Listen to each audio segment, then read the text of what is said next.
हर सुबह की नई किरण एक नई आस दे जाती है। बढ़ो अपने लक्ष्य की तरफ, मन में ये विश्वास जगाती है। सुप्रभातम, स्वागत है आपका इस विशेष कार्यक्रम में। मैं हूं किरण भारद्वाज।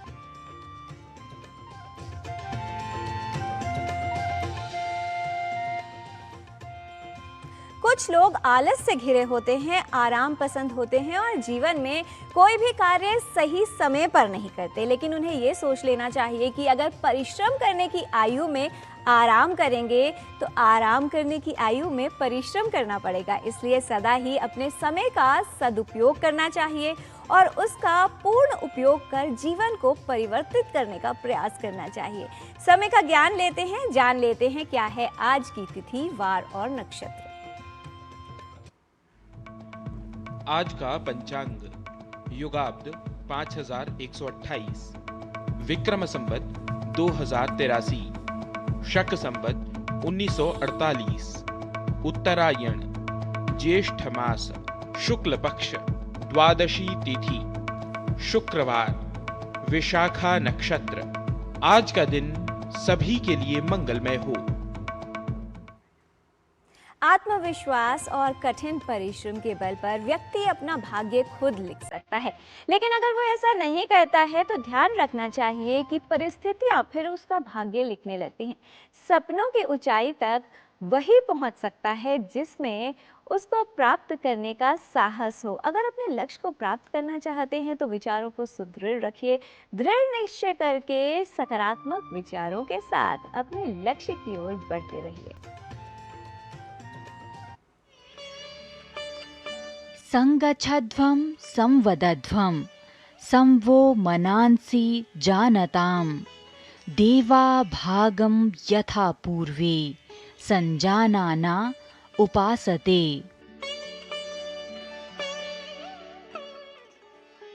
हम सब साथ मिलकर चलें, साथ मिलकर बोलें और हमारे विचारों में समानता हो। जैसे प्राचीन काल में देवता एक मत होकर अपने कर्तव्य का पालन करते थे, वैसे ही हमें भी सदैव एकता और सौहार्द के साथ कार्य करने चाहिए। Let us move together, speak together, and let our thoughts be in harmony. Just as in ancient times, the gods worked in unity and fulfilled their duties with one mind, in the same way, we too should always act with unity and mutual harmony.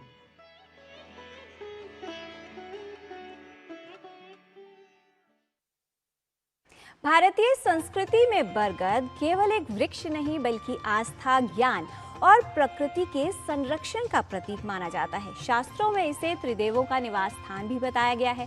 आइए जान लेते हैं कि इस वृक्ष का आयुर्वेद में धार्मिक और आस्था के तौर पर क्या महत्व है और साथ ही क्या वैज्ञानिक तथ्य हैं जो इसे अति उपयोगी बनाते हैं। देखते हैं ये विशेष रिपोर्ट।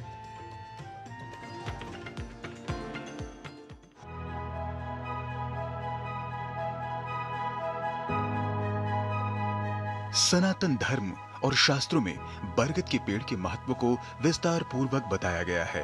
धार्मिक मान्यताओं के अनुसार इस वृक्ष में त्रिदेव यानी ब्रह्मा, विष्णु, महेश का वास है। बरगद के पेड़ की पूजा करने की परंपरा सदियों पुरानी है। इस वृक्ष को अक्षय वट भी कहा जाता है। यह पेड़ जितना धार्मिक महत्व रखता है, इसका उतना ही महत्वपूर्ण वैज्ञानिक दृष्टिकोण भी है। बरगद के पेड़ का सिर्फ धार्मिक ही नहीं बल्कि आयुर्वेद में भी बहुत महत्व बताया गया है। इससे कई प्रकार की औषधियां प्राप्त की जा सकती हैं। अगर कोई घाव या खुली चोट है तो बरगद के पेड़ के दूध में हल्दी मिलाकर चोट वाली जगह पर बांधने से घाव जल्दी ही भर जाता है। इसके अलावा बरगद के पेड़ के पत्तों से निकलने वाले दूध को चोट, मोच या सूजन पर लगाकर मालिश करने से आराम मिलता है। बरगद एक विशाल, ऊंचा और बहुत बड़े क्षेत्र में फैलने वाला वृक्ष है। हरिवंश पुराण में इस विशाल वृक्ष का वर्णन आता है, जिसका नाम भंडरी वट था और उसकी भव्यता से मुग्ध हो स्वयं भगवान ने उसकी छाया में विश्राम किया। न्यग्रो धर्वता ग्रामम भांडीरम नाम नामतः दृष्ट्वा तत्र मतिम चक्रे निवासाय ततः प्रभु। पुराणों में ऐसी अनेक प्रतीकात्मक कथाएं प्रकृति, वनस्पति व देवताओं को लेकर मिलती हैं। जिस प्रकार अश्वत्थ अर्थात पीपल को विष्णु का प्रतीक कहा गया है, उसी प्रकार इस जटाधारी वट वृक्ष को साक्षात जटाधारी पशुपति शंकर का रूप माना गया है।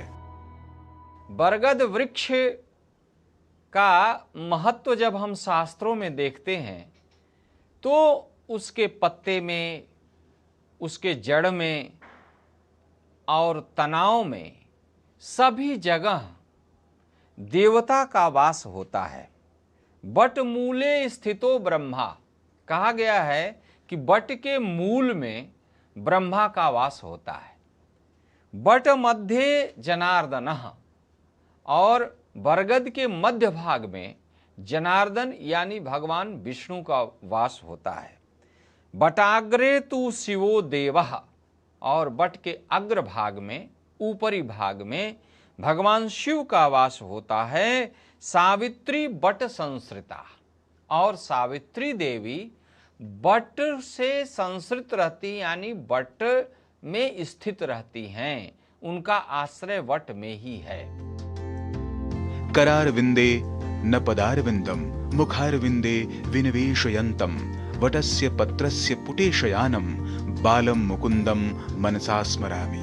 अर्थात मैं कमल रूपी हाथ से पकड़कर कमल रूपी पैरों के अंगूठे को कमल रूपी मुख में डालते हुए वट वृक्ष के पत्तों में शयन करने वाले बाल मुकुंद अर्थात भगवान कृष्ण को मन से स्मरण करता हूँ।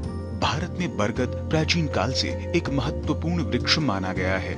यजुर्वेद, अथर्ववेद, रामायण, महाभारत, शतपथ ब्राह्मण, महोपनिषद, मनुस्मृति, रघुवंश और रामचरितमानस आदि ग्रंथों में इसका उल्लेख किया गया है। बरगद के संबंध में अनेक धार्मिक विश्वास और किंवदंतियां प्रचलित हैं। जेठ मास की अमावस्या को की जाने वाली वट सावित्री की पूजा इसका प्रमाण है। भारतीय संस्कृति की जितनी भी नारियां हैं एक व्रत करती हैं, बट सावित्री व्रत उसे जाना जाता है। बट सावित्री व्रत अत्यंत महत्वपूर्ण व्रत है, उसमें बट का पूजन होता है। इसलिए भारतीय संस्कृति में बट वृक्ष लगाने की परंपरा है, उस बट वृक्ष को पोषित करने की परंपरा है, यानी जल देने की परंपरा है, उसके अर्चन की परंपरा है, उसके वंदन की परंपरा है, और इसका अत्यंत महत्व है। भारतीय संस्कृति, संस्कारों और ग्रंथों में सर्वे भवन्तु सुखिनः इसलिए कहा गया है कि वट वृक्ष को समान रूप से प्राणवायु अर्थात ऑक्सीजन देते हैं। इसीलिए भारतीय संस्कृति में वृक्षों को काटना पाप माना गया है और पूजा पद्धति में वृक्षों को सम्मानित किया गया है। भारतीय संस्कृति में जितना देवी देवताओं को पूजा जाता है उतना ही वृक्षों को भी पूजा जाता है। राजमंगल पांडे के साथ जनेंद्र सिंह की रिपोर्ट, डीडी न्यूज।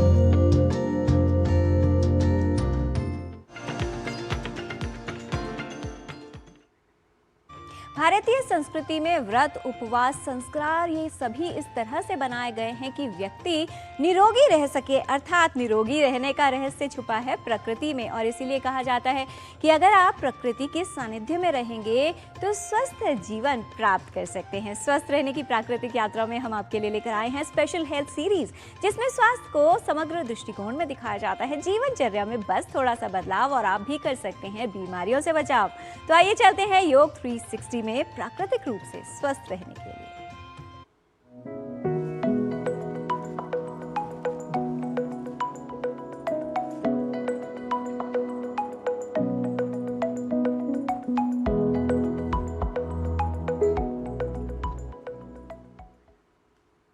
योग 360 में आपका स्वागत है। बच्चों से लेकर बड़ों तक सभी बनेंगे हेल्दी विद योग 360।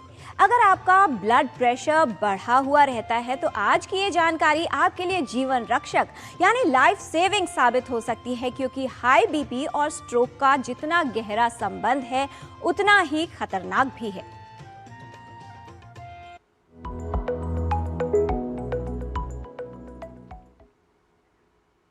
स्ट्रोक अचानक आता है, लेकिन उसकी तैयारी कई वर्षों पहले शुरू हो जाती है और इस तैयारी में सबसे बड़ा योगदान दे सकता है अनियंत्रित रक्तचाप। अगर बीपी का कंट्रोल हो जाए तो इसको भी रोका जा सकता है। तो आइए आज आपके इस खतरे को घटाते हैं, बीपी को कंट्रोल रखने के और स्ट्रोक से बचने के कुछ इफेक्टिव तरीके बताते हैं। उच्च रक्तचाप यानी हाई ब्लड प्रेशर स्ट्रोक का एक प्रमुख कारण है। बढ़ा हुआ रक्तचाप मस्तिष्क की रक्तवाहिकाओं को नुकसान पहुंचा सकता है, जिससे स्ट्रोक का खतरा बढ़ जाता है। जब रक्तचाप लंबे समय तक अनियंत्रित रहता है तो इससे शरीर की रक्तवाहिकाओं पर अतिरिक्त दबाव पड़ता है। समय के साथ ये दबाव मस्तिष्क की रक्तवाहिकाओं को कमजोर और क्षतिग्रस्त कर देता है, जिससे मस्तिष्क को जाने वाली रक्तवाहिका फट सकती है। इसे हेमोरेजिक स्ट्रोक कहा जाता है। स्ट्रोक एक मेडिकल इमरजेंसी है जिसमें मस्तिष्क के एक भाग तक रक्त और ऑक्सीजन की आपूर्ति बाधित हो जाती है और मस्तिष्क के उस भाग से संचालित होने वाली क्रियाएं प्रभावित होती हैं। इसके कारण शरीर के किसी भाग में कमजोरी आ सकती है, बोलने में परेशानी, चेहरे का टेढ़ापन या अचानक संतुलन बिगड़ने जैसी समस्या हो सकती है। अच्छी बात यह है कि बीपी को नियंत्रित करके स्ट्रोक के खतरे को काफी हद तक कम किया जा सकता है। इसके लिए उपयोगी हैं कुछ सरल प्राकृतिक उपाय। आज संभलेंगे तो कल मुस्कुराएंगे, रहेंगे सुरक्षित वो जो योग को अपनाएंगे। ये आसन बीपी को रखेंगे कंट्रोल, स्ट्रोक के खतरे को दूर भगाएंगे। पहला अभ्यास हम लेंगे मुक्त मेरु आसन का अभ्यास। यथा नाम तथा गुणा, मेरु यानी मेरुदंड हमारी स्पाइन, उसको मुक्त छोड़ देना है। जब वो मुक्त छूटेगी तो स्वतः रक्त का संचार बिना किसी एफर्ट के पूरे शरीर में बैलेंस होगा और हृदय और ब्रेन को विशेष रूप से प्रभावित करेगा। तो क्या करना है उसमें, हम इस प्रकार से वज्रासन में आ जाते हैं।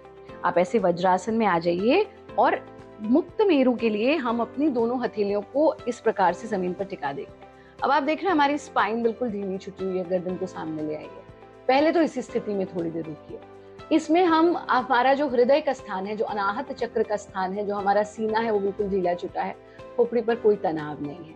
यहाँ से हम धीरे धीरे घसीटते तो इसको और आगे ले जाएंगे। अब यहाँ पर रुक जाएंगे थोड़ी देर के लिए। ये भी अपने आप में हमें पूरा का पूरा हृदय और ब्रेन पर रिलैक्सेशन दे रहा है, स्पाइन पर रिलैक्सेशन दे रहा है। अब यहाँ से हम धीरे धीरे अपने हिप्स को उठा लेंगे, हाथों को घसीटते जाएंगे और यहाँ आकर अपनी चिन को जमीन पर छूने का प्रयास करेंगे।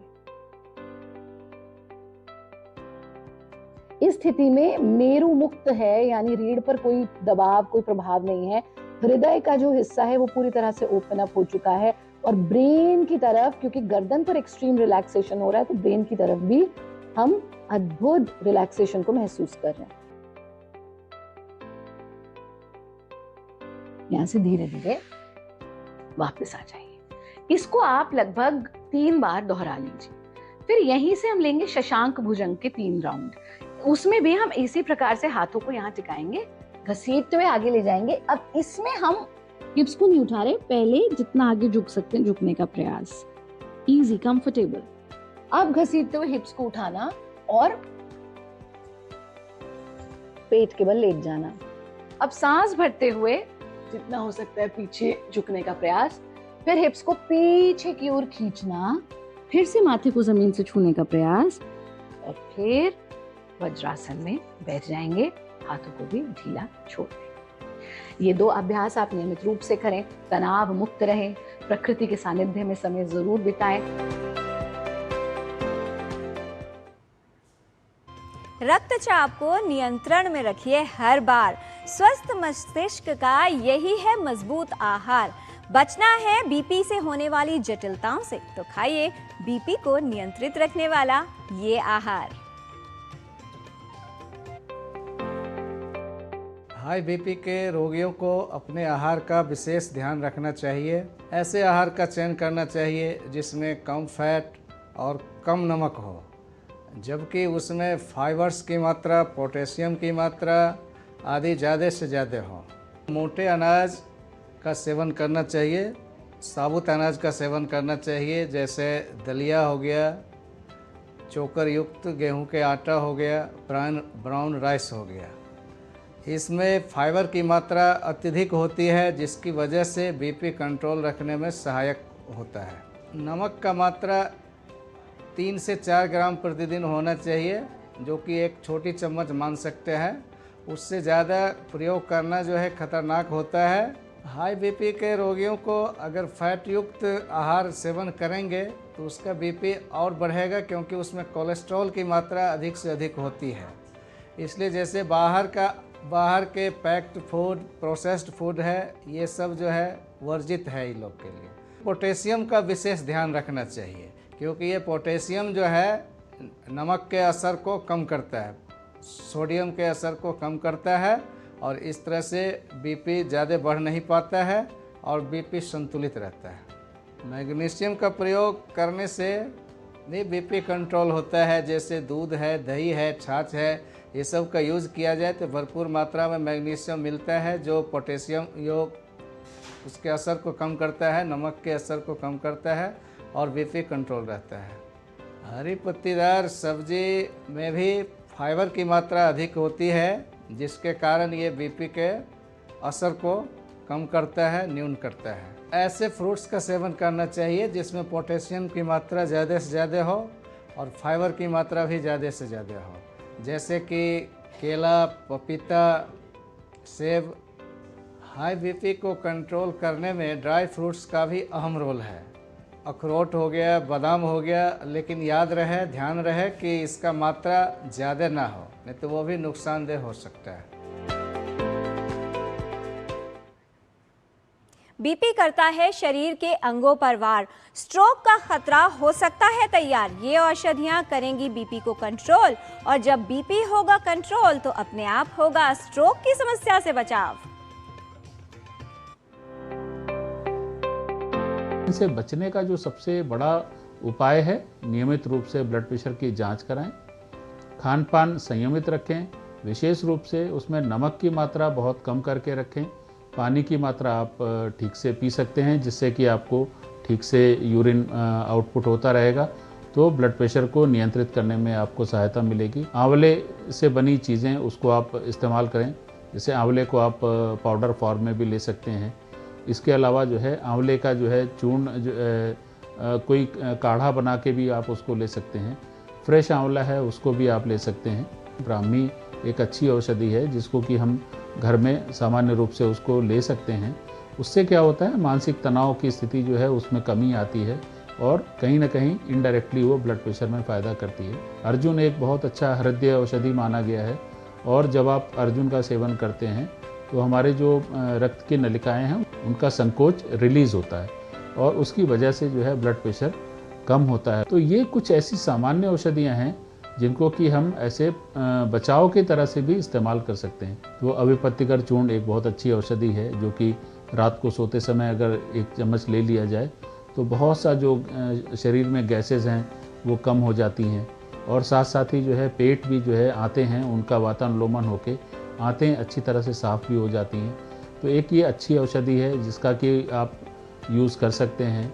निश्चित रूप से कभी आप किसी से परामर्श ले लेंगे तो और एक अच्छा उस पर प्रभाव पड़ेगा। ब्लड प्रेशर होने का जो सबसे बड़ा कारण है वो कोलेस्ट्रॉल है। कोलेस्ट्रॉल का शरीर में ज़्यादा मात्रा में होना। अगर आप खाने में आप जैसे हम लोग कहते हैं कि लहसुन का प्रयोग हम लोग कर सकते हैं। लहसुन को चाहे तो आप एक साबुत लहसुन जो है उसको गर्म पानी के साथ ले लीजिए सुबह एक बार। तो ये कुछ चीज़ें हैं जिनको कि बचाव के लिए हम इस्तेमाल कर सकते हैं, और भविष्य में अगर हम पालन करेंगे स्ट्रोक भी नहीं होगा। हाँ, यदि स्ट्रोक हो गया है तो जो इमरजेंसी की अवस्था होती है उसका एक ट्रीटमेंट होता है। जब एक बार पेशेंट स्टेबल हो जाता है तब हमारे यहाँ पंचकर्म की जो टेक्निक्स हैं, पंचकर्म चिकित्सा है, शिरोधारा चिकित्सा है, वो काफ़ी लाभकर होती है। दूसरे जो है शरीर पे एक अभ्यंग होता है। अभ्यंग मतलब एक मसाज ऑयल का या मेडिकेटेड ऑयल का मसाज होता है, और थोड़ा सा जो है मेडिकेटेड जो है स्टीम भी दी जाती है।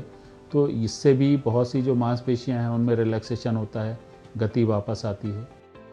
स्ट्रोक से बचाव के लिए अपने रक्त की नियमित जांच करवाएं, रक्तचाप को नियंत्रित रखें और स्ट्रोक से बचाव की दिशा में कदम बढ़ाएं। तो आज आपने जाना मुक्त मेरु आसन का अभ्यास, शशांक भुजंगासन करना लाभकारी है। योग के नियमित अभ्यास से बीपी नियंत्रित रहेगा, हाई बीपी रोगी को स्ट्रोक से बचाने में उपयोगी है योग। हरी पत्तेदार सब्जियां, फल, दूध, दही, छाछ का सेवन करें। बादाम, अखरोट, अलसी का सेवन लाभकारी है। दलिया, चोकर वाला गेहूं का आटा व ब्राउन राइस खाएं। अधिक नमक, पापड़, अचार, पैकेज्ड फूड व तैलीय पदार्थों का सेवन न करें। ब्राह्मी, अर्जुन, आंवला का प्रयोग लाभकारी है। सुबह साबुत लहसुन को गर्म पानी के साथ लें। स्ट्रोक रोगी में पंचकर्म व शिरोधारा चिकित्सा लाभप्रद है। औषधीय तेल से मालिश करना व स्टीम लेना उपयोगी है। हाई बीपी को न करें इग्नोर, वरना स्ट्रोक कर सकता है। लाइफ को pause and stop for sure. हर बदलते मौसम में रखें अपने बीपी का ख्याल। ट्रेंड बदलते रहते हैं हर हफ्ते, हर साल, लेकिन हेल्थ का एक ट्रेंड हमेशा रहे बरकरार। नो योर बीपी, ठीक रहेगी सेहत हर हाल में। हेल्थ संबंधी जानकारी हम आप तक ऐसे ही लाते रहेंगे, आपको हेल्दी बनाते रहेंगे। बच्चों से लेकर बड़ों तक सभी बनेंगे हेल्दी विद योग 360।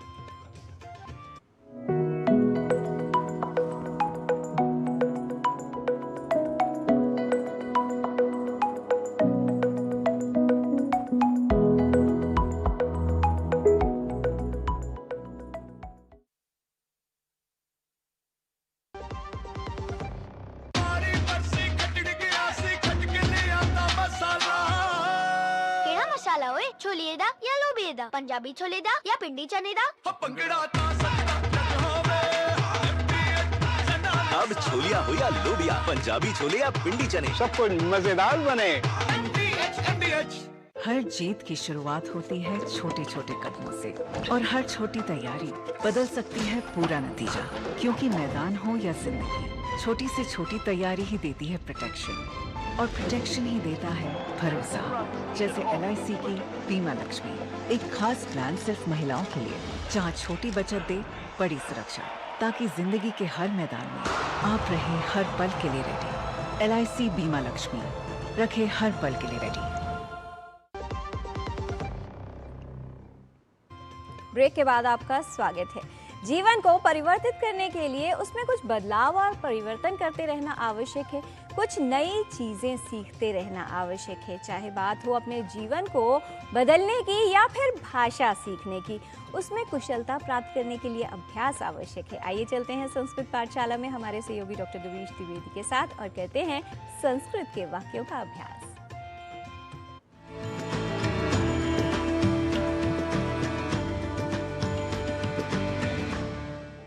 नमो नमः मित्राणि, संस्कृत पाठशालायाः एतस्यां कक्षायां भवतां सर्वेषामपि स्वागतम्। मम नाम गवीशः। संस्कृत की पाठशाला में आज हम आपको शिष्टाचार के कुछ वाक्य सिखाएंगे, जिनके प्रयोग से आप संस्कृत संभाषण के क्रम में आगे बढ़ सकेंगे। यदि हमें कहना हो याद है न, तो इसके लिए संस्कृत में कहेंगे स्मरति खलु, स्मरति खलु। यदि कहना हो भूलिए मत, तो कहेंगे मां विस्मरतु, मां विस्मरतु। आप कैसे हैं, इसे संस्कृत में कहना हो तो कहेंगे कथम अस्ति भवान, कथम अस्ति भवान।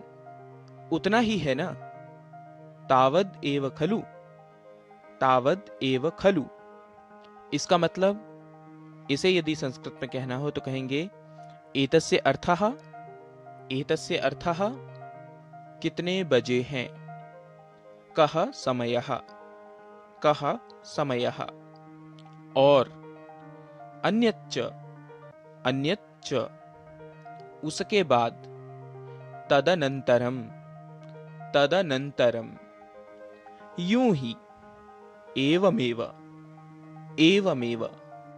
कहना हो मजा आ गया तो कहेंगे महान आनंदः, महान आनंदः। वैसा नहीं, तथा न, तथा न। हाँ, आम, आम, आम इस पद का प्रयोग संस्कृत में हाँ, यस के लिए किया जाता है। कोशिश करता हूं, प्रयत्नम करोमि, प्रयत्नम करोमि। कहना हो नहीं हो सकता तो संस्कृत में कहेंगे न शक्यते, न शक्यते। ऐसा मत कहिए तथा न वदतु, तथा न वदतु। वाक्य बनाना हो मैं वह नहीं जानता तो कहेंगे तद अहम न जानामि, तद अहम न जानामि। कब आते हो, कदा आगच्छति, कदा आगच्छति। कहना हो कैसे कहूं तो कहेंगे कथम वदामि, कथम वदामि। मित्रों, आज के अंक में हमने कुछ वाक्यों को सीखा है। आप करते रहिए इनका अभ्यास। व्यवहार में आने वाले ऐसे ही कुछ और वाक्यों को लेकर आपके समक्ष होंगे हम उपस्थित। तब तक के लिए नमस्कार, नमो नमः।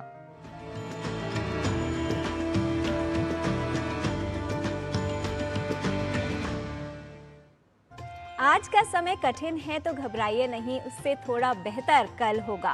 बस आशा का दामन मत छोड़िए और रखिए ये विश्वास कि बेहतरीन जीवन क्या आने वाला कल होगा। आज के कार्यक्रम में इतना ही। प्रसन्न रहिए, स्वस्थ रहिए। हमारी पूरी टीम को दीजिए अनुमति। नमस्कार।